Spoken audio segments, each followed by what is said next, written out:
Right now, Pittsburgh's best sports show is about to begin. Call us or tweet us. We've got things to talk about on the Ireland Contracting Nightly Sports Call.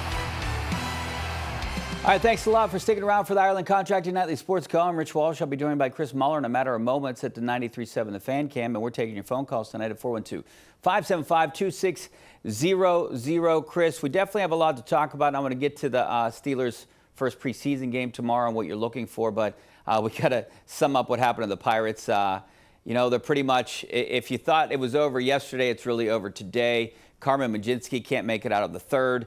He didn't help himself in the second inning by not getting to first base on time, but 59 pitches, 4 earned.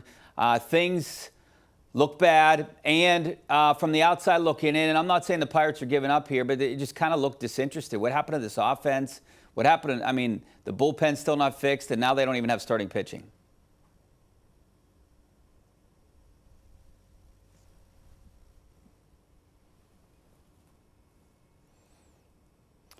All right, I think we are having some issues with Chris's mic right now.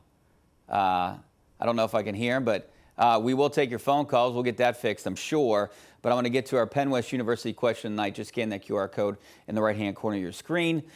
Who should play the most snaps tomorrow night? Drew Aller, Will Howard, or Mason Rudolph? And I do think it should be Will Howard. I'm 100% on board with the 100% of viewers that think it's Will Howard. I do think if it's up to me and if I wanted to play coach here, I don't play Aaron Rodgers, even though it's against his former team. I start with Mason Rudolph, give him maybe 1 or 2 series just to get that offense going a little bit. Then I go to Drew Aller. I want to see what he does, the rookie, with some of the starters and maybe some of the second-team guys. And then I bring in Will Howard, and I have Will Howard play maybe the end of the first half and into the second half. Now we have Chris, I think, fixed, and I want to get back to the Pirates. What's going on? It's an absolute disaster with this team right now. They can't figure out anything. Rich, did they silence me again? Do they not want to hear me tell the awful truth? I think the Pirates, the Pirates must have done that. They must have called in. Turn your mic off over there. We can call it time of death on this 2026 season that had a lot of promise. It went downhill quickly as sometimes, a sudden illness did them in. You can call it just after 9 o'clock, August 12th, 2026. You can say that here lie the 2026 Pirates. One heck of an offense for half the year, completely wasted. A wasted opportunity, a team that if it had a better bullpen, I know this sounds crazy, and won the games it was supposed to win in the first half of the season, as bad as they've been lately, they would still be right in the thick of the wild card chase and just trying to find their way out of this. It's pathetic. They do look disinterested, I got to say. It was sort of sad, but also like they weren't lying, but we've got Esmeralyn Valdez putting, I think, 6 consecutive balls in play, a couple of hits, gets a home run robbed from him, grounds into a double play, and we're talking about that as noteworthy because he went 19 straight plate appearances, either striking out or walking. They don't have enough with O'Neal Cruz being out this long, with Connor Griffin being out this long, with O'Hearn again being out. They just don't have enough quality depth. You're rostering and starting Ronnie Simon, and Jake Mangum has basically become an everyday center fielder. And no offense to the legions of Jake Mangum fans out there, but he ain't cut out for that life. The starting pitching's been terrible lately. The bullpen that they bolstered up at the trade deadline hasn't had a chance. Luke Weaver's collecting dust. He looks like somebody from Raiders of the Lost Ark or whatever after they open the Ark of the Covenant. He's just turning into a skeleton waiting for a chance to close baseball games. Rich, you know what? I'm going to say one more thing about this. If this tailspin continues the way that it appears like it is going to, where they are just listless night after night, Ben Cherington does not deserve to keep his job despite some of the good work he's done with their system and with some recent high draft picks and even with building some of this lineup this year. Don Kelly does not deserve to keep his job. Bill Murphy, he doesn't deserve to keep his job either. Bob Nutting should treat this like a complete disaster with the bottom falling out of this otherwise seemingly solid-looking team. He should treat it like a complete disaster and act accordingly and clean house. I'm sure they're going to bring back Bill Murphy. I'm sure they're going to bring back Don Kelly. But why? I think my big I'm not at. Why does either guy deserve to have a job? Well, it seems like Bob Nutting is loyal to some of these guys, right? He shouldn't be. We're 1 year in with Don Kelly, and look, we can question a lot of his decisions, especially with the bullpen and the pitching this year. But I'm not going to throw shade at him right now because I think a lot of the decisions and a lot of the strings are being pulled by Ben Cherington. Some of these pitchers on counts, when to take guys out, how long to leave them in. And you know what? Ben Cherington did not do enough for the bullpen at the beginning of the year. And when he had an opportunity, when he saw things were unraveling, like you talked about, if they wouldn't have blown 14 or 18 games, the bullpen, maybe he should try to fix it and give up whatever he had to, because you could see yourself being in this situation. I blame him for not acting earlier with the bullpen.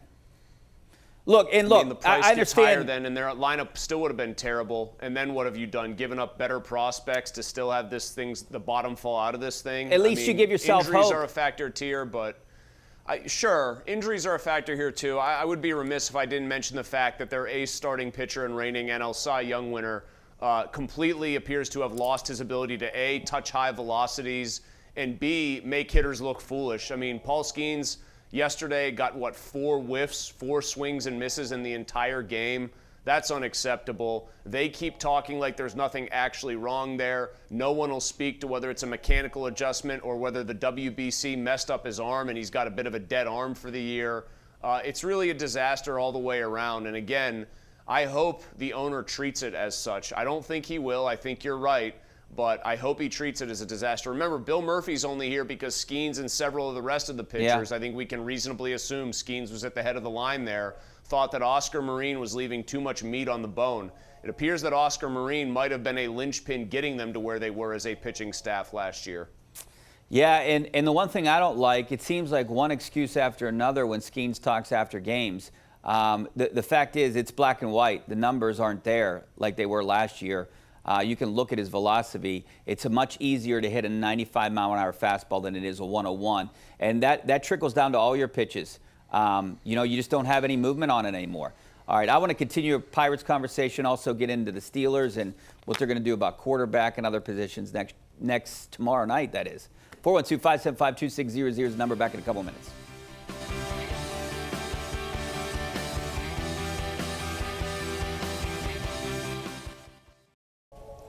All right, welcome back to the Ireland Contracted Nightly Sports Call. This is our Xfinity Tweet of the Night from Codify. Always some great stats from this site on Twitter. Lowest ERA, first 80 starts in the last 40 MLB seasons. You can see Paul Skeens at the top of the list, 253. All right, Chris, I'm going to get into the Steelers a little bit here before we take some phone calls. What do you want to see from the quarterback position tomorrow? I don't want to see Aaron Rodgers start. I don't think he needs to. Maybe if you want to give him 2 series the next game. I would actually like to see maybe a little bit of Mason Rudolph, but I want to see more of Drew Aller earlier, and I want to see Will Howard finish the rest of the game. Don't need to see any of Aaron Rodgers. If he and Mike McCarthy know each other as well as we're led to believe they do, then they shouldn't need to get on the same page in the preseason. That should be fine to work out starting in the regular season. 1 to 2 series of Rudolph, just almost as a courtesy to him to knock some of the rust off, because he's gotten the old, hey, you're the veteran, we know you can handle it routine in this camp.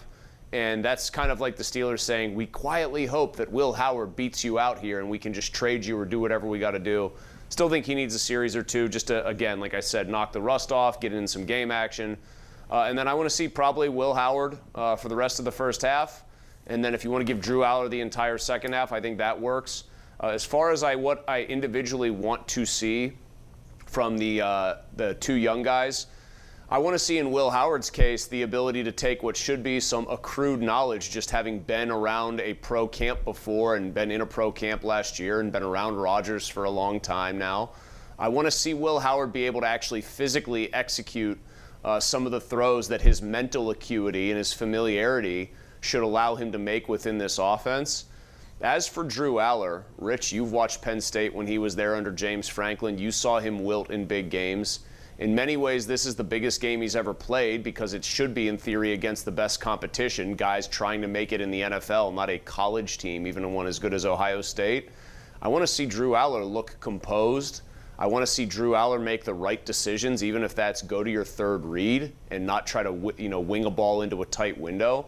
I want to see Drew Aller just look like a guy who has the confidence that at that point in the game, he's like the best player on the field as a third-round pick. Like, I want him to look like that out there against vanilla defenses. I think if he looks like he's still sort of thinking about what he's supposed to do and not just playing, then that is a bad thing for him early on here. Do you think Mason Rudolph still has to win the backup job, or do you think that, meaning like, does he have to play really well, or does Will Howard, what does he have to do to maybe overtake Mason Rudolph?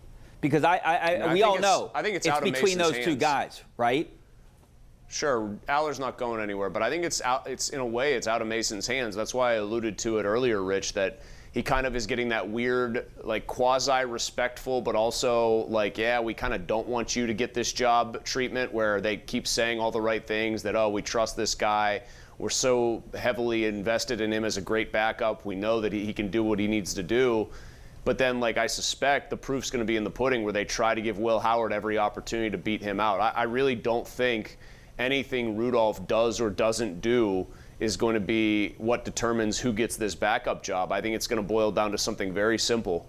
Does Will Howard look like a guy that Mike McCarthy decides he can trust if Aaron Rodgers gets hurt in the regular season? That's really the sole question that's going to be answered here at that position.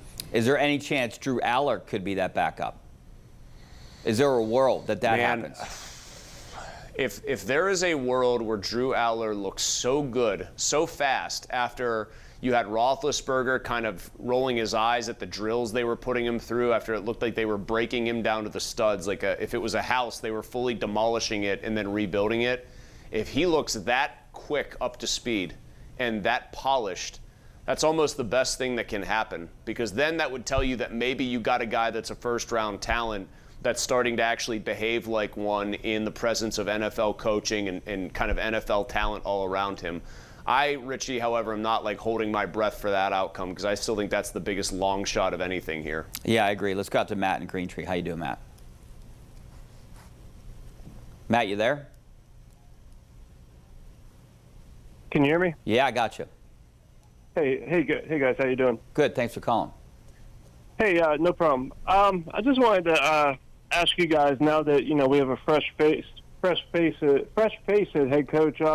With Darius Slay coming over to us last year and him being great at Philly the previous couple of years, and then him doing horribly here in the offseason, he said that pretty much he wasn't used on a podcast like properly here in the scheme. And he was saying that the scheme that he was used in Pittsburgh compared to Philly, it says that the defense was instructed the corners to play outside leverage on every single call, rather than varying it situationally. And he said that he blamed he didn't even blame the D coordinator. He blamed Tomlin for that. Did we figure out after Tomlin retired, was he really calling the plays on defense? I remember when Butler retired, said that he really didn't even call the plays. Not to cut you off, Matt, but I think Darius Slay. Rich, is that the single most detailed question we've ever received on the Nightly Sports Call? First, and I appreciate it, Matt. First, I'll get the semantic. I know. I mean, I think Matt is actually hinting at something that's a very real thing right now in terms of like a going concern post Tomlin. First of all, Mike resigned. He didn't retire. I think that's a semantic point that probably should be made. Secondly, I mean, Darius Slay is a guy you could reference. How about Minka going on Ryan Clark's podcast and more or less saying in more direct terms, I could have handled it better in terms of speaking up on my own behalf, but the Steelers didn't use me right, and he pretty much singled out Mike Tomlin without quite saying it. Mike Tomlin called those plays. Maybe in very technical terms, Terrell Austin relayed them in on game day in between, but Mike Tomlin got called what he wanted to be run. Like if Terrell Austin made a call in a game and Mike thought they should be in something else, Mike overruled him. But that was Mike's defense through and through, and I certainly hope Patrick Graham has some fresh ideas, because I think that stagnancy and Mike just resting on his laurels was a massive problem for their defense for a while now. I also think Darius Slay was a problem too. I mean, maybe he should look in the mirror. I think the game passed him by. He was a little bit older. But I want to get to. Was Minka a problem though? Was like Minka, when he says it, does it ring with more of a grain of truth? Yes, it definitely does. I think so. No question. But is there a concern that this is going to happen on offense this year? pretty much similar. Yeah. I mean, sure, McCarthy's but I running think, the like, offense. Yeah, but I think in this case, like, if you want to point fingers there, you can point them at McCarthy to be sure, but much like with Ben late in his career, and I thought I was pretty consistent on this, I pointed the finger at Ben if I thought the offense looked bad because it was what he wanted to do. Don't you think a lot of this is Mike McCarthy's got his own ideas, but Aaron Rodgers is still going to run what he wants to run?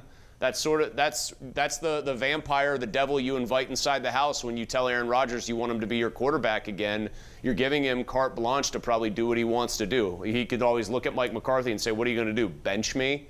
We know that's not going to happen. No. So I think it's going to be how much can McCarthy bend Rodgers to his will in trying and running some different stuff this year. Let's go out to Jim. How you doing, Jim? Good. How are you this evening? Good. Thanks for calling.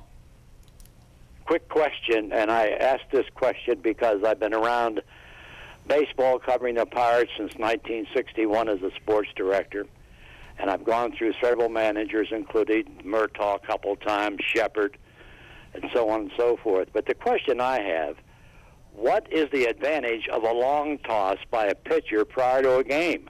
What advantage is there to have the long toss, and then you add Skeens throwing the football? I don't understand that. Well, I get what you're saying, Jim, but that's Skeens' routine. He did it last year.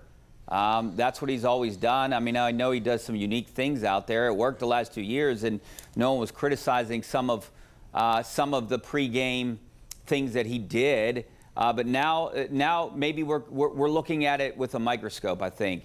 But I think you just need to look at it. He was throwing 101 last year. He's throwing 95 now. I think it's just cut and dry. I'll say very quickly, I always thought long toss was supposed to build up the arm a little bit, just, kind of like bulk training like that, like almost like trying to max out on a lift or whatever to get stronger. As far as what is the problem with Skeens, and I think what's going to be the problem with a lot of guys, including probably Mizorowski, Rich, it's very simple. I think these guys are all max effort pitchers every single pitch, and I just think that wears down an arm and a body much quicker than maybe trying to pitch a little more elegantly. Yeah, no question about it. We got to go to break. Back in a couple minutes.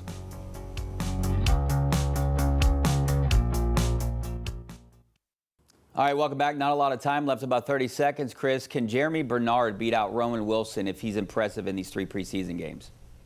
I actually don't think so, because if Wilson continues just on the trajectory that he has been on, Rich, I think that they are going to give him a shot. And it's also quickly here going to be what Aaron Rodgers wants. And I think even though he hasn't trusted Roman Wilson, if Wilson's made strides, he'll trust him more than a rookie wide receiver, at least early on. All right, thanks a lot, Chris. We'll see you back here next week. Hopefully we see you guys on KDKA News in just a couple minutes.